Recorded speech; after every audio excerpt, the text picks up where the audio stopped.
Hey chair, come here. We all know I can't command the chair to do anything.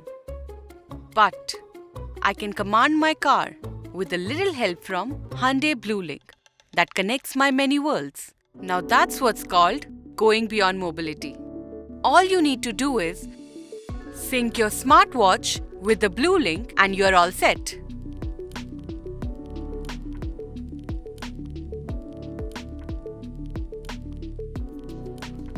You can unlock the Hyundai, start it, and set the temperature even before you get in.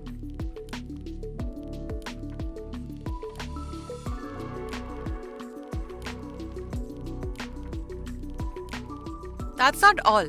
There's so much that you can do with Hyundai Bluelink. So, let's get started. Begin by syncing your Tizen OS watch with Bluelink in a few easy steps.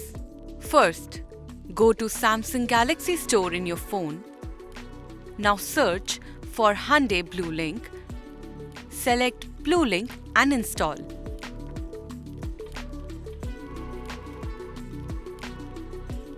Go ahead, sync your Tizen OS watch with Bluelink, personalize it and enjoy seamless connectivity.